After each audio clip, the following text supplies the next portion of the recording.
జిల్లా కలెక్టర్లు ఇతర ఉన్నతాధికారులతో సీఎం రేవంత్ రెడ్డి తొలిసారిగా సమావేశం కానున్నారు.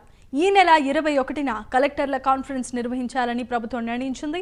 జిల్లాల కలెక్టర్లంతా సిద్ధంగా ఉండాలని ప్రభుత్వం ఆదేశాలను జారీ చేసింది. భూ రికార్డులతో మూడిపడిన సమస్యలతో పాటుగా కౌలు రైతుల గుర్తింపు వంటి అంశాలపై చర్చించే అవకాశాలు కనిపిస్తున్నాయి. కొత్త రేషన్ కార్డుల జారీ, మహాలక్ష్మి వంటి పథకాల అమలు కూడా చర్చించే అవకాశం ఉంది. ఇక ఇదే అంశానికి సంబంధించి మరిన్ని అప్డేట్స్ ను మా ప్రతినిధి చందు అందిస్తారు. చందు, చెప్పండి. జమీమా ఈ నెల 21 తారీఖున కలెక్టర్ల కాన్ఫరెన్స్ నిర్వహించాలని కూడా సీఎం రేవంత్ రెడ్డి నిర్ణయించినట్టు తెలుస్తుంది.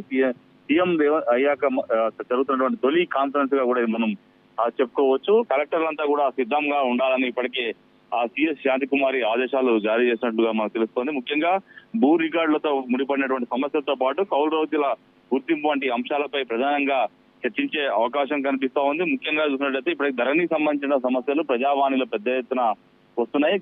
గతంలోనే ధరణి సమస్యలపై పోరాటం చేసింది కాంగ్రెస్ పార్టీ. అధికారంలోకి వచ్చింది కాబట్టి ఖచ్చితంగా ధరణి స్థానంలో భూమాత పోర్టల్ తీసుకోవాలని కూడా ప్రభుత్వం భావిస్తున్న నేపథ్యంలో ఖచ్చితంగా ఈ యొక్క సమస్యలపైనే ప్రధానంగా కలెక్టర్ కాన్ఫరెన్స్ లో కూడా చర్చించే అవకాశం కనిపిస్తోంది. మరోవైపు కౌలు రైతులకు కూడా 12,000 రూపాయలు ఇస్తామని చెప్పి ఇప్పటికే ప్రభుత్వం ప్రకటించిన నేపథ్యంలో దానిపైన కూడా అంటే కౌలు రైతులు ఎలా గుర్తించాలనే అంశం పైన కూడా కలెక్టర్ల కాన్ఫరెన్స్ లో చర్చించే అవకాశం కనిపిస్తోంది. ఇక మరోవైపు కొత్త రేషన్ కార్డుల జారీ చేయాలని కూడా ప్రభుత్వం భావిస్తోంది.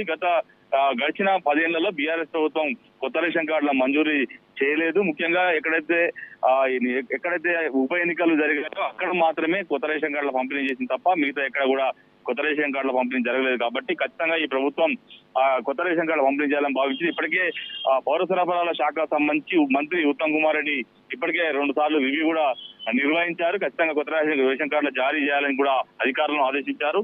ఇక మరోవైపు మహాలక్ష్మి స్కీమ్ ఏదైతే ఉందో 2,500 మహిళలకు ఇచ్చేటువంటి స్కీమ్ కూడా ఇంప్లిమెంట్ చేయాలని ప్రభుత్వం భావిస్తున్న నేపథ్యంలో వీటన్నిటిపై కూడా ఈ యొక్క కలెక్టర్ల కాన్ఫరెన్స్ లో చర్చించే అవకాశం కనిపిస్తుంది. ముఖ్యంగా జిల్లాల్లో మహిళలను ఎలా గుర్తించాలనే దానిపైన ప్రధానంగా ఈ యొక్క కాన్ఫరెన్స్ లో చర్చించే అవకాశం కనిపిస్తుంది. ఇక మరోవైపు 6 గ్యారెంటీలను ప్రభుత్వం ప్రకటించిన నేపథ్యంలో 6 గ్యారెంటీల అమలుపై అధికారులతో పూర్తిస్థాయిలో చర్చించే అవకాశం కనిపిస్తుంది. 21 తారీఖు మొత్తం ఉదయం నుంచి సాయంత్రం వరకు కూడా కలెక్టర్ల కాన్ఫరెన్స్ అయితే కొనసాగే అవకాశం కనిపిస్తోంది. Jemimah. Thanks for the updates Chandu.